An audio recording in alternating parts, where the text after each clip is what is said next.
Il avait tout prévu, le budget, le climat, la liberté. Ce qu'il n'avait pas prévu, c'est elle. Cette histoire, c'est celle de Bernard, un homme de 58 ans qui avait passé des années à regarder des vidéos sur Internet en se disant que sa vraie vie l'attendait quelque part sous un ciel tropical, loin des hivers gris de Périgueux, loin des factures, loin du silence d'un appartement trop grand pour un homme seul. Il avait un plan, il avait des économies, il avait une date de départ. Ce qu'il n'avait pas, c'est ce que personne ne peut acheter sur YouTube, la lucidité de reconnaître un piège quand on marche dedans en souriant. Ce que vous êtes sur le point d'entendre n'est pas une histoire de naïveté stupide. C'est l'histoire d'un homme ordinaire, intelligent à sa façon, qui a vu exactement ce qu'on voulait lui montrer et qui a choisi d'y croire parce que c'était tellement plus doux que la vérité. Dites-moi dans les commentaires d'où vous regardez. Je lis toujours. Je m'appelle Bernard Comont, j'ai 58 ans et pendant longtemps, j'ai cru que ma plus grande erreur avait été de rester trop longtemps en France. Je suis né à Limoges, j'y ai grandi, j'y ai travaillé, j'y ai vieilli sans vraiment m'en rendre compte. Technicien de maintenance industrielle, pendant 26 ans dans la même usine, le même badge plastifié accroché au même crochet chaque matin, les mêmes collègues avec qui on échangeait les mêmes blagues usées, les mêmes odeurs de graisse et de métal froid qui s'incrustaient dans les vêtements et refusaient de partir au lavage. Je ne me plains pas de ces années. J'avais un salaire, une sécurité, une vie organisée avec ses horaires et ses certitudes. Mais une vie organisée, c'est pas forcément une vie vécue. Il y a une différence entre exister dans un cadre et habiter véritablement sa propre existence, et c'est une différence que j'ai mis des décennies à formuler clairement. Mon mariage a pris fin il y a une douzaine d'années. Pas dans les cris, pas dans la violence, juste dans l'usure silencieuse de deux personnes qui avaient arrêté de se regarder vraiment. On continuait à partager les repas, à gérer les factures, à se dire bonsoir, mais quelque chose d'essentiel s'était évaporé sans qu'on puisse désigner le moment précis où ça s'était produit. Mes deux enfants, Clément et Sophie, ont grandi avec cette atmosphère feutrée autour d'eux, ont fait leur vie, et nos contacts sont devenus progressivement ce qu'ils sont aujourd'hui, des messages pour les anniversaires, un repas à Noël quand les agendas le permettent, des conversations téléphoniques courtes où on dit que tout va bien sans vraiment le vérifier. Rien de douloureux dans la forme. Juste l'absence dans le fond, cette absence qui s'installe si graduellement qu'on la remarque plus jusqu'au jour où on se retrouve seul dans un appartement un samedi soir et qu'on réalise qu'on n'a personne à appeler. Puis l'usine a fermé une partie de ses lignes. Restructuration. Ce mot propre et chirurgical pour dire que des hommes comme moi, qui avaient donné leur dos et leurs années à une entreprise, se retrouvaient avec une prime de départ correcte, sur le papier, et une pension anticipée de 1140 € par mois. Pas de quoi vivre richement à Périgueux, où je m'étais installé, après le divorce, dans un appartement de 2 pièces que je n'avais jamais vraiment décoré, comme si je refusais d'admettre que c'était permanent. Assez pour survivre. Pas assez pour exister autrement que dans la répétition des mêmes gestes, des mêmes trajets, des mêmes journées interchangeables. C'est là que YouTube est entré dans ma vie, avec sa logique d'algorithme qui sait exactement quoi proposer à un homme de 55 ans qui cherche quelque chose sans savoir quoi. Je ne me souviens plus exactement de la première vidéo. Peut être un retraité belge qui filmait son appartement à Cebu avec vue sur la mer, en disant qu'il vivait mieux qu'en Europe avec 600 € par mois, souriant, face caméra, avec derrière lui un ciel bleu indécent. Puis une autre vidéo, puis une chaîne entière consacrée à la vie d'expatriés en Asie du Sud-Est. Puis des forums francophones, des groupes Facebook, des témoignages de gens ordinaires qui avaient sauté le pas et ne le regrettaient pas. Des hommes comme moi, ou du moins des hommes qui me ressemblaient assez pour que je puisse me projeter dans leurs histoires. J'ai passé presque un an à me documenter avec la rigueur d'un ingénieur qui prépare un projet. Je calculais tout sur des feuilles quadrillées. Le loyer d'un appartement à Cebu ou à Davao, les prix des marchés locaux, le coût des transports en commun, les frais de visa, la couverture médicale minimale. Sur le papier, c'était parfaitement logique. Avec ma pension plus mes économies, environ 10 à 8 000 € à l'époque, fruit de 26 ans de petites mises de côté, je pouvais me permettre 2 ou 3 ans aux Philippines sans travailler. Le temps de trouver un rythme peut être développer une petite activité, peut être enfin me réveiller le matin avec l'envie de voir ce que la journée allait apporter. Ce projet est devenu mon obsession, ma bouée de sauvetage psychologique. Les quelques personnes autour de moi, un ancien collègue, ma sœur à Bordeaux, me disaient d'être prudent, que c'était risqué, que je ne connaissais rien à ce pays en dehors des vidéos. Je les écoutais avec la patience polie de quelqu'un qui a déjà pris sa décision et qui n'a plus besoin de l'avis des autres. J'avais pas besoin de leur mise en garde. j'avais des données, j'avais un plan. Et surtout, j'avais ce besoin profond, que je n'aurais jamais formulé ainsi, à l'époque de me prouver que ma vie pouvait encore prendre une autre direction. En janvier, j'ai acheté mon billet. Aller simple pour Cebu City. L'avion s'est posé à l'aéroport Mactangean-Cebu par une chaleur que je n'avais encore jamais sentie de ma vie. Pas la chaleur sèche des vacances d'été en Espagne que je connaissais de loin, mais quelque chose de vivant, de lourd, d'organique, qui collait à la peau dès les premières secondes hors de la climatisation de la passerelle. L'air sentait la mer et les gaz d'échappement, les fruits coupés sur les étals des vendeurs, installés juste à la sortie des portes, la friture d'une gargote invisible quelque part dans la foule, des klaxons partout pas agressifs, juste constants, comme le battement de fond d'une ville qui s'arrête jamais vraiment, des couleurs partout, des visages qui souriaient sans raison particulière. Un chaos joyeux et dense qui me semblait, à cet instant précis, être exactement le contraire de tout ce que j'avais fui. J'avais réservé une chambre dans une petite pension à Collins Street, dans le centre historique de Cebu, pas l'endroit le plus touristique ni le plus confortable, mais, d'après mes recherches approfondies, un quartier authentique et bon marché qui me permettrait de prendre le pouls de la ville réelle, 2500 pesos par nuit, ce qui faisait environ 42 € au taux de change du moment, correct pour commencer, me disais-je, le temps de trouver quelque chose de plus permanent et plus économique. Les premiers jours ont été une ivresse totale. Je marchais dans les rues sans destination précise, je mangeais dans des échoppes de trottoir pour moins de 2 €, du riz gluant avec du porc grillé et une soupe légère qui me brûlait la gorge agréablement. Je regardais la ville vivre à un rythme que je ne connaissais pas, les jerichos qui se faufilaient entre les voitures, les marchands de fleurs accroupis à même le sol, les enfants en uniforme scolaire qui rentraient chez eux en groupe bruyant le long des ruelles, les gens souriaient, pas le sourire de façade des commerçants européens entraînés à la satisfaction client, quelque chose de plus direct, plus humain, moins calculé. Je me sentais invisible dans le bon sens du terme. Personne ne me demandait ce que je faisais là, personne ne m'attendait nulle part, personne n'avait de rendez-vous à me proposer ou de service à me vendre. Pour la première fois depuis des années, je respirais avec tout mon corps. Le restaurant où je l'ai rencontré était un endroit sans la moindre prétention. Quelques tables en plastique blanc disposées sans ordre particulier, un ventilateur au plafond dont les pales brassaient un air chaud et humide, une carte plastifiée avec des photos jaunies des plats. Je m'y étais arrêté parce que l'odeur de cuisine était bonne et que je commençais à avoir mes habitudes dans ce quartier. C'est là qu'elle m'a dit bonjour, pas en anglais, en français. Un français maladroit, chantonné comme une mélodie apprise phonétiquement, avec un sourire d'excuse qui semblait se moquer d'elle-même avec tendresse. Bonjour, bienvenue, vous êtes français. Je me suis retourné comme si on m'avait appelé par mon prénom au milieu d'une foule étrangère. Elle s'appelait Maricel. 27 ans, petite et mince, les cheveux noirs attachés en queue de cheval simple, un tablier de travail sur une robe à fleurs modestes. Pas le genre de beauté agressive qu'on voit dans les magazines ou dans les publicités, une beauté ordinaire et douce, le genre qui ne cherche pas à en imposer, qui ne réclame rien. Elle m'a expliqué avec beaucoup de gestes compensatoires qu'elle apprenait quelques mots de français pour les touristes, que ça l'aidait parfois avec les pourboires, que c'était très difficile, mais très intéressant. Elle a ri de sa propre maladresse avec une franchise désarmante. J'ai laissé un billet de 500 pesos sur une addition qui ne dépassait pas 2,50 €. Le lendemain, elle se souvenait de mon prénom. Si vous avez aimé cette histoire, pensez à appuyer sur le bouton s'abonner. Votre soutien est essentiel pour la croissance de cette chaîne et m'aide à consacrer du temps à la création de ces vidéos malgré mon engagement dans un travail à temps plein. Merci d'être là. La deuxième rencontre semblait fortuite, comme ces hasards qui paraissent trop bien calibrés mais auxquels on choisit de ne pas trop réfléchir. Je repassais devant le restaurant 3 jours plus tard et Maricel était à la porte, en pause, un téléphone à la main, les yeux dans le vague. Elle m'a reconnu immédiatement, a souri, a agité la main avec une familiarité naturelle, comme si on se connaissait depuis plus longtemps. On a échangé quelques mots dans un mélange d'anglais simple et de français approximatif, en comblant les trous avec des gestes et des expressions.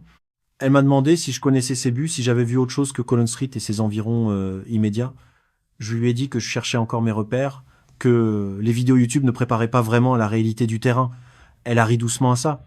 Puis elle a proposé de me montrer la vraie Cebu, pas celle des touristes, pas les centres commerciaux climatisés et les plages bondées d'étrangers en tongs, mais les marchés de carbone où les familles locales faisaient leurs courses depuis des générations, les petites chapelles de quartier décorées de guirlandes lumineuses, les restaurants de bord de route où le cuisinier était le même homme depuis 30 ans.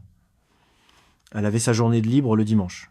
Si ça m'intéressait, ça m'intéressait. Cette journée a duré 9 heures et j'en suis rentré différent sans pouvoir dire exactement en quoi. Nous avons marché dans des ruelles que je n'aurais jamais trouvées seules, où les façades des maisons se touchaient presque au-dessus de nos têtes et où des chats maigres nous regardaient passer depuis les rebords de fenêtres. Nous avons mangé des plats dont je ne connaissais pas le nom, du carcar avec sa sauce aux cacahuètes épaisses, des lechons kawali croustillants dans une assiette en feuilles de bananier et bu du jus de canne à sucre dans des gobelets en plastique translucide au bord d'un trottoir encombré de scooters. Maricel parlait peu de sa vie personnelle dans cette première journée, des fragments seulement, des détails discrets jetés ici et là comme des cailloux sur un chemin. Sa famille dans le quartier de la Bangon, pas loin. Sa mère qui ne travaillait plus depuis que le diabète avait commencé à l'affaiblir sérieusement. Ses frères cadets qui cherchaient du travail stable dans une ville où les emplois bien payés étaient rares pour ceux qui n'avaient pas fait d'études longues. Elle, l'aînée, qui portait tout ça sur ses épaules sans vraiment s'en plaindre, juste en le disant avec cet air d'évidence résigné qui vous serre la gorge parce que vous savez que c'est vrai et que ça changera pas demain. Je l'écoutais avec une attention que je m'étais pas connue depuis longtemps. Je voulais écouter. Depuis des années, personne ne m'avait vraiment parlé pas de cette façon directe et sans filer là.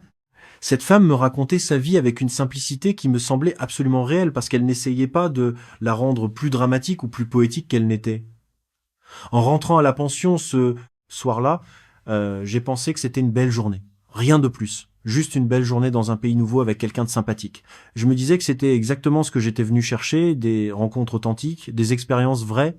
Je me trompais sur presque tout, mais je ne le savais pas encore. Les semaines suivantes se sont organisées autour de Maricel sans que je l'ai vraiment décidé, c'est une précision importante, parce que j'ai longtemps cru que j'avais gardé le contrôle de la situation, que c'était moi qui choisissais. Elle travaillait le matin, libre l'après-midi certains jours selon les rotations du restaurant. On se retrouvait devant la pension ou dans un café proche, on marchait, on mangeait, on regardait la ville. Notre communication s'était établie dans un anglais simple que je dominais correctement, et elle glissait parfois des mots français, appris entre deux rencontres, tu me manques, j'ai pensé à toi, des petites surprises soigneusement dosées qui me touchaient plus que je ne voulais l'admettre à moi-même. Y avait quelque chose dans sa façon d'être avec moi qui répondait à un besoin que je n'aurais pas su nommer si on me l'avait demandé directement. Elle me regardait comme si ce que je disais avait de l'importance. Comme si mon parcours, mon usine, mon divorce, mes calculs pour venir vivre ici étaient quelque chose d'admirable et non de pathétique. Elle posait des questions sur ma vie en France avec ce qui ressemblait à une curiosité sincère, non par politesse de surface. Mon travail technique l'intéressait, comment fonctionnait une machine industrielle, comment on diagnostiquait une panne, mon appartement de Périgueux l'intéressait. Elle voulait savoir comment fonctionnait le système de retraite en France, ce qu'on mangeait en hiver, si la neige était vraiment aussi belle que dans les films. « Tu as beaucoup vécu ?»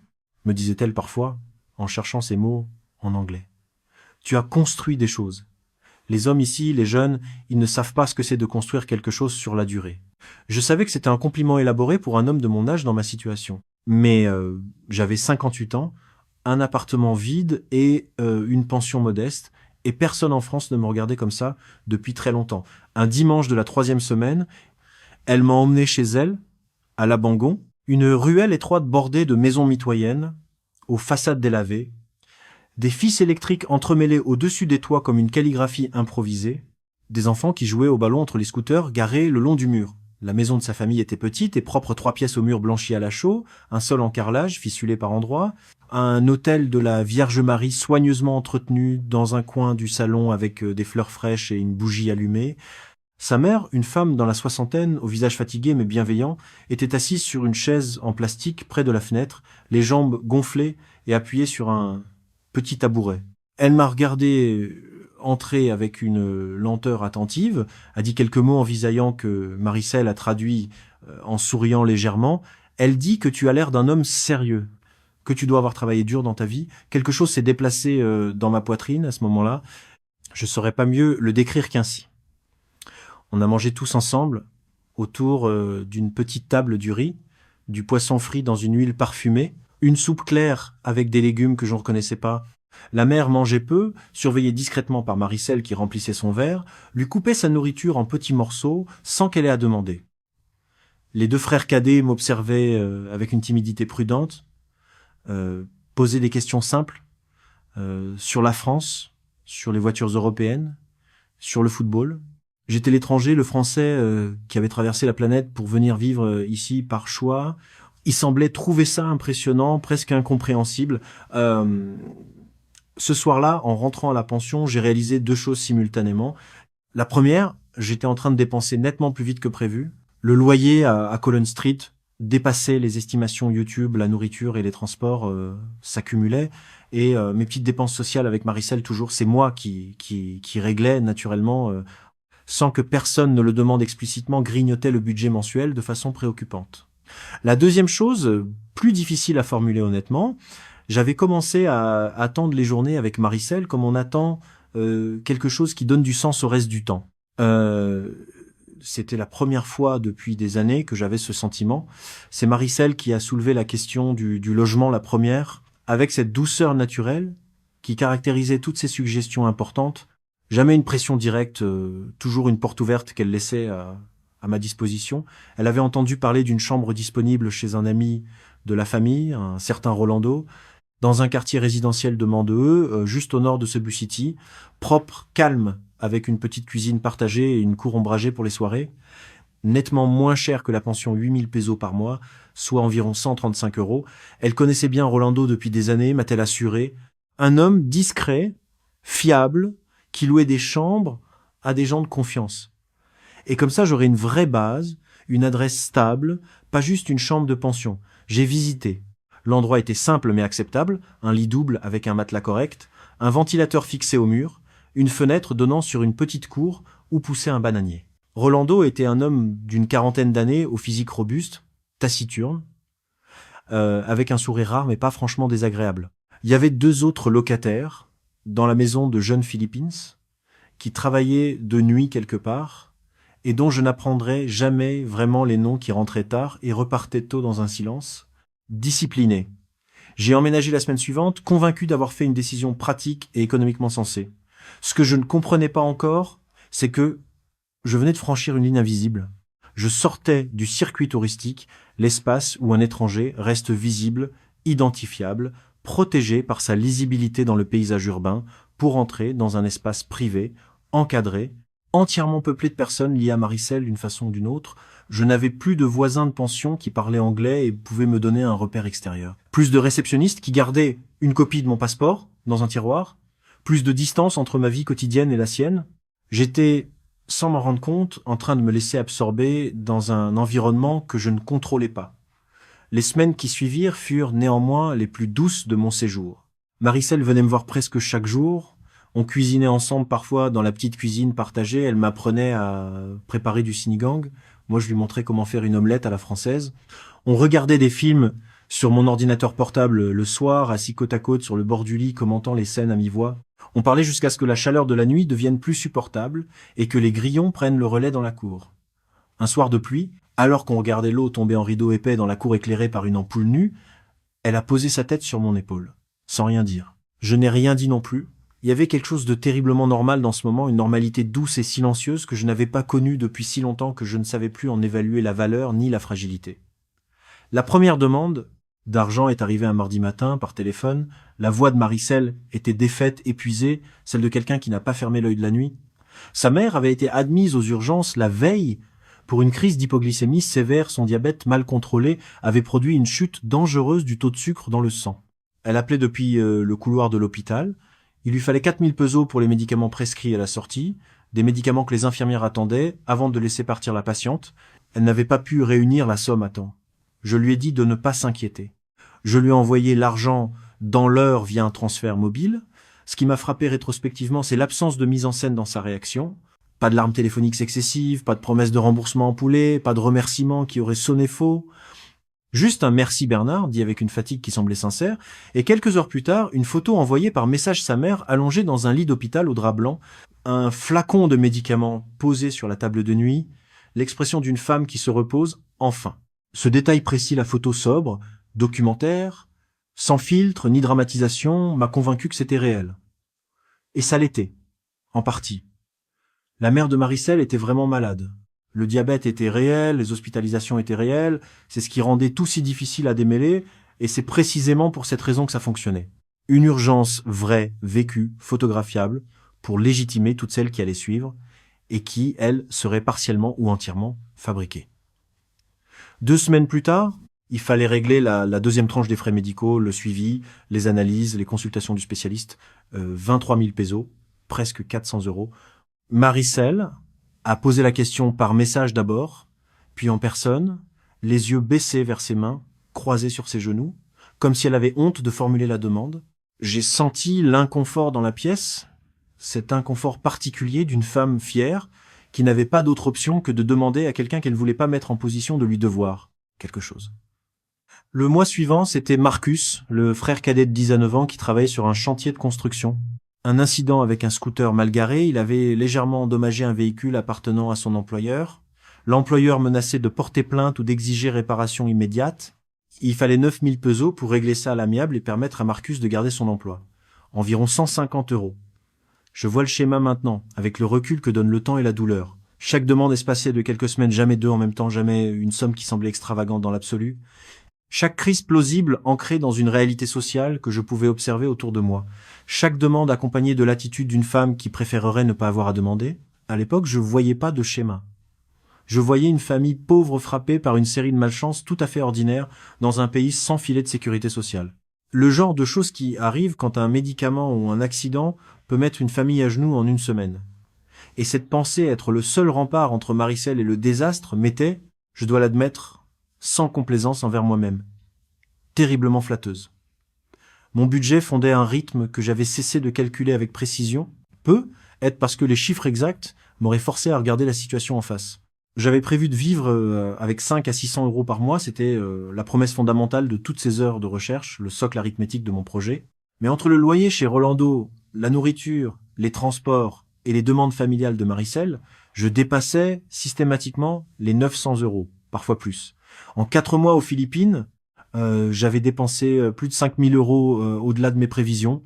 Je me suis mis à rationaliser avec la créativité inconsciente de quelqu'un qui ne veut pas voir ce qu'il regarde. Les premiers mois sont toujours plus chers, il faut s'installer, les choses allaient se stabiliser. Et puis c'est la partie la plus difficile à admettre si Maricel et moi construisions quelque chose de réel ensemble. Les dépenses pour sa famille n'étaient pas des pertes nettes. C'était une contribution à une vie commune, en construction. Un investissement dans un avenir partagé. Ce genre de raisonnement a une logique interne qui tient parfaitement tant qu'on ne le met pas à l'épreuve du regard extérieur. C'est à peu près à cette période que Maricel a commencé à glisser dans nos conversations des mots sur l'avenir. Jamais de façon pressante ou explicite, toujours des conditionnels discrets, des présupposés déposés légèrement. Quand tu seras vraiment installé ici, tu verras que si on trouve un appartement plus grand un jour, on pourrait. Des phrases qui n'attendaient pas de réponse directe, mais qui construisaient pierre par pierre l'image d'une continuité que je n'avais jamais vraiment questionnée. Un soir, sur le front de mer de Sébu, avec les lumières de la ville reflétées dans l'eau noire du détroit, et une brise tiède qui venait de la mer, elle a pris ma main. Pas comme un geste romantique chorégraphié juste naturellement, comme on attrape la main de quelqu'un dont la présence est devenue une évidence. J'ai senti des années de solitude s'alléger d'un seul coup, comme une pression physique qui se relâche. Je savais que la situation était compliquée. Je savais que l'écart d'âge posait des questions, que nos réalités financières créaient un déséquilibre structurel, que les circonstances de notre rencontre n'avaient rien d'anodin. Je savais tout ça. Je choisissais de ne pas le regarder trop directement, comme on évite de fixer le soleil. Le 5e mois a marqué le tournant. J'avais commencé à parler de rentrer en France quelques semaines, pas définitivement, juste le temps de renouveler certains documents administratifs, de voir mes enfants, de récupérer des affaires laissées en stockage. Je sentais aussi, sans me l'avouer complètement, un besoin de distance pour évaluer ma propre situation avec un regard moins brouillé par la chaleur et la proximité. Un besoin de retrouver, l'espace d'un moment, la perspective de quelqu'un qui n'était pas entouré de tout ça. La réaction de Maricel m'a pris par surprise dans sa précision. Elle est devenue froide, pas d'un coup, un refroidissement progressif presque imperceptible dans ses débuts, comme une lumière qu'on baisse par cran si petit qu'on ne remarque le changement qu'une fois la pièce déjà sombre. Les visites quotidiennes se sont espacées. Les messages sont devenus plus courts, plus neutres. Quand je demandais ce qui n'allait pas, elle disait que tout allait bien avec une intonation qui disait exactement le contraire. J'ai passé plusieurs jours à revoir nos conversations, à chercher le moment où quelque chose s'était brisé, convaincu que j'avais dit ou fait quelque chose de mal. Puis elle a disparu 4 jours complets. Téléphone éteint, message sans réponse. Rolando, quand je l'interrogeais dans la cour, haussait les épaules avec un air vague qui m'irritait profondément et que je n'arrivais pas à interpréter clairement. 4 jours à attendre dans cette chambre avec le bruit du ventilateur et les questions qui tournaient en rond. Quand elle est réapparue le soir du 4e jour, elle avait les yeux rouges et les traits tirés d'une personne qui a beaucoup pleuré ou très peu dormi. Elle s'est assise en face de moi dans la cour et m'a regardé avec une expression que je ne lui avais pas encore vue quelque chose entre la honte, la peur et une résolution douloureuse. Elle m'a dit qu'elle pensait être enceinte. Les semaines qui ont suivi ont été les plus confuses de mon séjour philippin. Maricel oscillait entre la distance et la proximité, présente certains jours avec une intensité presque désespérée, absente d'autres jours sans explication. Elle n'avait toujours pas fait de test de grossesse confirmé. Je n'ai pas encore le courage, était sa réponse quand je posais la question, et quelque chose dans son regard me décourageait d'insister. Je n'ai pas rappelé Clément comme prévu. Je n'ai pas réservé de billet retour vers la France. Je suis resté dans cette chambre à Mandoé qui me semblait de plus en plus petite, attendant une clarté qui ne venait pas. C'est aussi durant cette période que les demandes d'argent ont changé de registre, moins personnel dans leur forme, plus direct dans leur mécanique. Rolando m'a convoqué un soir dans la cuisine commune pour m'informer, avec le calme méthodique d'un homme qui a fait ça avant, que le loyer des 2 derniers mois n'avait pas été correctement comptabilisé. Une confusion avec les charges communes, une erreur dans le relevé. Le montant qu'il citait 30 000 pesos, soit environ 510 €, ne correspondait à aucun calcul que je pouvais reconstituer dans ma mémoire. J'avais des relevés de paiement, des photos de transfert sur mon téléphone. Je lui ai dit que j'allais vérifier. Il a hoché la tête avec une patience tranquille qui, je le comprends maintenant, était celle de quelqu'un qui savait exactement comment cette conversation allait se terminer. Le lendemain, Maricel, quand je lui en parlais, a soupiré et dit d'une voix épuisée « Bernard, je ne veux pas de problème avec Rolando. Il a été bon pour nous. » Cette phrase pour nous m'a arrêté net. Elle plaçait ma relation avec le logeur dans la même phrase que notre relation à nous deux, comme si tout faisait partie du même ensemble indissociable. Tout était lié, tout était entremêlé. Et moi, j'étais au centre d'une architecture dont je voyais pas les murs. J'ai commencé à régler ce que Rolando appelait la dette. Par petites tranches, jamais une somme globale, exiger d'un coup toujours une négociation en apparence souple, un arrangement entre gens raisonnables, 2000 pesos pour arranger les choses un jour, 5000 pesos la semaine suivante. Et pendant ce temps, Maricel continuait à passer, continuait à être là, continuait à reporter la confirmation de la grossesse, continuait à m'empêcher, par sa seule présence, de prendre la décision de partir. La nuit du dénouement ressemble, dans mon souvenir, à quelque chose de très calme et de très définitif. Je revenais d'une longue marche dans le quartier, une de ces promenades solitaires du soir, devenue mon seul espace de pensée non contaminé. En poussant la porte de ma chambre, j'ai su immédiatement que quelque chose n'était pas à sa place, pas grâce à un indice précis visible, mais à cette perturbation subtile dans l'ordre des objets familiers que l'œil enregistre avant que le cerveau ne formule la question. Mon sac à dos était posé différemment sur la chaise. Mon ordinateur était là où je l'avais laissé, mais légèrement déplacé de quelques centimètres. J'ai regardé vers le bureau où je rangeais le portefeuille de voyage, celui avec la carte de secours, et environ 250 € en liquide, pas mon portefeuille principal, mais la réserve d'urgence que je gardais par précaution. Vide. J'ai ouvert le coffre intégré dans l'armoire. Celui dont j'avais fixé moi-même le code numérique, dont j'avais parlé à personne sauf à Maricel, qui m'avait regardé l'ouvrir quelques semaines plus tôt, pendant que je lui expliquais en riant à moitié que je gardais mon passeport là, dedans, parce que c'était plus sûr que de le porter sur soi dans les marchés. Bondé. Elle m'avait regardé entrer le code, je l'avais oublié, le coffre était ouvert, vide. Mon passeport avait disparu, j'ai cherché partout pendant ce qui m'a semblé être une longueur sous le matelas, dans les poches de chaque vêtement, dans les recoins les moins probables. Rien. J'ai appelé Maricel. Messagerie immédiate. Encore. Messagerie. J'ai frappé à la porte de Rolando. Il a ouvert avec l'expression soigneusement composée de quelqu'un tiré du sommeil, m'a écouté avec une neutralité absolue, puis a déclaré qu'il ne savait pas de quoi je parlais, que personne d'autre n'avait eu accès à ma chambre. Puis il m'a rappelé, avec ce même calme qui me glaçait depuis des semaines, que je lui devais encore de l'argent pour le loyer. Je suis retourné dans ma chambre et je me suis assis sur le bord du lit, dans le bourdonnement monotone du ventilateur. J'ai regardé le coffre ouvert longtemps, puis j'ai rappelé Maricel une dernière fois. Le numéro n'existait plus. Désactivé. Effacé. J'avais moins de 200 € en liquide. Ma carte bancaire fonctionnait encore, mais sans passeport, je pouvais pas quitter le pays. Sans passeport, je pouvais pas vérifier dans un hôtel normal. Sans Maricel, je n'avais personne dans ce pays à qui parler de façon fiable. Je suis resté assis sur ce lit un très long moment, à écouter les grillons dans la cour et le ventilateur au plafond, à reconstruire mentalement la séquence de tout ce qui m'avait amené là. Les jours qui ont suivi sont les plus difficiles à raconter avec précision, non parce qu'il s'est passé des événements extraordinaires, mais parce que la honte et la désorientation dissolvent les souvenirs, les rendent flous et discontinuent comme des images vues sous l'eau. Je suis allé signaler le vol au commissariat local. L'agent qui m'a reçu a pris note avec un professionnalisme neutre, a rempli les formulaires requis, m'a donné un numéro de référence, il n'a ni promis ni découragé, il m'a conseillé de contacter le consulat de France. Le consulat a été le premier îlot de clarté dans ce chaos.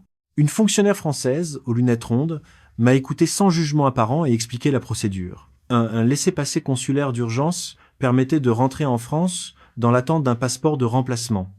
Délai de traitement entre 5 et 10 jours ouvrés. L'hébergement et les frais de subsistance pendant cette période restaient entièrement à ma charge. J'avais assez d'argent sur ma carte pour tenir, à condition de ne pas faire d'erreur de gestion. J'ai trouvé une chambre dans un hôtel modeste du centre de Sébu, 1800 pesos par nuit, environ 30 €, et j'ai attendu en reconstituant mentalement avec la froideur que donne le fait de n'avoir plus rien à perdre en regardant la vérité, ce qui s'était réellement passé. Le code du coffre. Je l'avais entré devant elle une seule fois en lui montrant, en plaisantant que j'y rangeais mon passeport. Elle avait regardé, elle avait retenu les dizaines de petites transactions financières, leur régularité calculée, leur montée en puissance progressive, la façon dont Rolando et elle semblaient toujours coordonnés sans jamais se montrer ensemble dans la même situation. Le logement proposé par elle dans la maison de lui, mon isolement progressif organisé dès le départ. La grossesse annoncée au moment précis où je m'apprêtais à partir. La disparition finale nette, sans trace ni résidu. Je n'avais pas été la victime d'une opportuniste solitaire qui avait saisi les circonstances. J'avais été au centre d'un dispositif patient et organisé. Chaque étape avait préparé la suivante. Mon attachement avait été cultivé exactement à la dose nécessaire, pour me maintenir en place jamais trop pour éveiller la méfiance, jamais trop peu pour que je pense à partir. Le bilan, établi sur une feuille arrachée d'un carnet, environ 12 300 € de dépenses et de sommes transmises à Maricel et sa famille, plus 1 400 € de frais consulaires, hébergement de crise et billets de retour d'urgence. Total, 13 700 €. Presque tout ce que j'avais. J'ai appelé Clément depuis le hall de l'hôtel. Il a décroché à la 3e sonnerie et j'ai entendu sa voix adulte et sérieuse qui me surprenait encore. J'ai dit que j'avais eu des problèmes, que j'avais besoin qu'il m'aide à mettre des fonds sur une carte, que je rentrais bientôt. Il a demandé ce qui s'était passé. J'ai dit que je lui expliquerais en rentrant. Il y a eu un silence. Le silence de quelqu'un qui comprend qu'il ne comprend pas encore tout et choisit de ne pas pousser davantage. D'accord. Envoie-moi les informations. Ce pragmatisme sans effusion, qui ressemblait à de la froideur, mais était la façon de mon fils de m'aider sans m'humilier davantage, m'a serré la gorge. Sophie a réagi différemment, des larmes, de la colère contenue, des questions auxquelles j'avais pas de bonne réponse. On ne savait même pas exactement où tu étais. Tu aurais pu disparaître complètement et on n'aurait rien su. Elle avait raison, sur tous les points. Le vol de retour s'est fait avec le laissez-passer consulaire, un document temporaire qui avait l'air d'une photocopie administrative ordinaire, mais qui représentait à cet instant précis, la chose la plus précieuse que je possédais. J'ai atterri à Paris-Charles de Gaulle un matin de novembre, avec une valise à moitié vide et des vêtements d'été qui ne convenaient absolument pas au froid gris de l'automne français. Clément était garé dans le parking courte durée, debout à côté de sa voiture, les mains dans les poches de son manteau. Il m'a regardé arriver avec une expression neutre et m'a serré l'épaule sans rien dire. Nous avons conduit jusqu'à Périgueux, dans un silence presque total, une émission de radio que personne n'écoutait, remplissant l'espace entre nous. Dans l'appartement que j'avais fui en janvier avec l'euphorie d'un homme qui recommence, j'ai passé les premières semaines à décompresser lentement, à dormir trop longtemps, à regarder les mêmes chaînes YouTube qui m'avaient convaincu de partir non plus avec l'envie d'y aller, mais avec une fascination amère et presque clinique pour ma propre crédulité. Les vidéos n'avaient pas menti sur les prix. Pas vraiment. C'est moi qui avais comblé les silences avec ce que je voulais y trouver. C'est moi qui avais regardé des images de liberté et décidé qu'elles me représentaient. Je n'ai pas porté plainte. Pas par stupidité, j'y ai pensé longuement, j'en ai parlé avec Clément, mais par l'addition réaliste de plusieurs obstacles simultanés. La juridiction était philippine. Les personnes impliquées utilisaient probablement des noms partiellement faux pour les transactions. Et surtout, pour porter plainte, il faut raconter.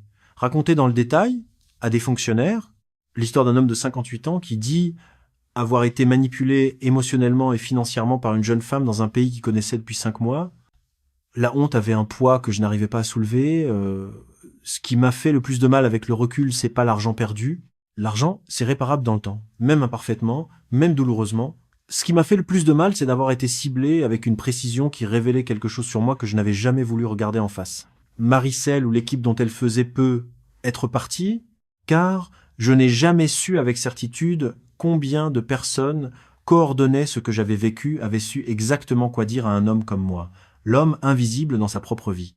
Celui qui avait besoin de se sentir utile, admirable, nécessaire à quelqu'un. Celle qui cherchait à se sentir intéressant après des décennies de routine. Elle avait dit exactement les mots qui correspondaient au manque que je n'avais jamais formulé à voix haute, même à moi-même. Ce niveau de précision demande de l'intelligence et de l'observation. C'est pas un réconfort, mais c'est une vérité que j'ai dû accepter pour ne pas me noyer définitivement dans l'image d'un vieil imbécile. Plusieurs mois après mon retour, j'ai trouvé sur Internet un forum de victimes d'arnaques sentimentales en Asie du Sud-Est. Des dizaines d'histoires différentes, dans les noms, les villes, les détails techniques identiques dans leur architecture profonde, l'isolement progressif de la victime dans un environnement contrôlé, les urgences financières répétées selon un rythme calculé, le mécanisme de rétention au moment où la victime tente de partir, la disparition brutale quand la source était tarie. Ce qui m'a frappé dans ces témoignages, c'est la honte systématique et unanime. Presque personne n'avait porté plainte. Presque personne n'avait raconté l'histoire complète à son entourage. Nous étions des hommes et quelques femmes qui avions perdu de l'argent, oui, mais surtout perdu quelque chose de plus fondamental et de plus difficile à nommer, la confiance dans notre propre capacité à lire la réalité correctement. Parce que c'est ça, le vrai dommage durable d'une arnaque sentimentale bien menée. C'est pas simplement d'avoir été trompé, c'est d'avoir été montré avec une minutie chirurgicale les failles que vous passiez votre vie à éviter de regarder, la solitude que vous ne reconnaissiez pas, le besoin d'être nécessaire que vous habilliez en générosité, l'orgueil qui vous empêchait d'entendre ceux qui vous alertaient. On ne guérit pas de ça comme d'une blessure physique. Ça prend du temps, des conversations difficiles avec des gens qui vous connaissent vraiment, des nuits à retourner les séquences dans tous les sens pour voir où vous auriez pu choisir autrement. Je vis toujours à Périgueux. Mon appartement est le même, ma pension est la même, le silence du samedi soir est le même. Mais mes enfants et moi, nous parlons plus souvent maintenant, peut-être parce que cette histoire, dans tout ce qu'elle a coûté, a forcé entre nous une conversation sur notre famille que nous n'avions jamais su comment commencer. C'est le seul bien que j'en retire, et je refuse de le minimiser. Ce que je dis aux rares personnes à qui j'en parle et ce que je vous dis maintenant, parce que c'est la raison pour laquelle j'ai accepté que cette histoire soit racontée, c'est ceci. C'est pas la misère de Maricel qui m'a eu. Ce n'est pas le soleil philippin, ni les promesses de vie moins chères, ni même la solitude que je portais en bagage depuis des années. C'est le fait d'avoir confondu le désir intense d'une vie différente avec la preuve que cette vie existait déjà, quelque part, et qu'il suffisait d'aller la chercher. Un projet de vie ne se construit pas sur des vidéos YouTube et des espoirs non vérifiés. Il ne se construit pas sur la gratitude de quelqu'un qui a besoin de vous financièrement. Ces deux choses peuvent ressembler à de l'amour. Parfois, elles y ressemblent de façon troublante. Elles n'en sont pas. Les Philippines, c'est magnifique. Mais ils savent exactement qui cibler. Si ces mots rejoignent quelque chose que vous vivez, ou que quelqu'un de proche est en train de vivre, je vous demande une seule chose. Parlez. À un ami, à un enfant, à quelqu'un capable de vous regarder de l'extérieur avec bienveillance. La honte que vous ressentez est précisément ce sur quoi comptent ceux qui vous manipulent pour que vous restiez silencieux et isolés. Abonnez-vous à cette chaîne si ces histoires ont de l'importance pour vous. Il y en a d'autres, des hommes et des femmes, qui ont accepté que leur humiliation devienne une mise en garde pour ceux qui viennent après. C'est la seule façon dont tout ça finit par avoir un sens.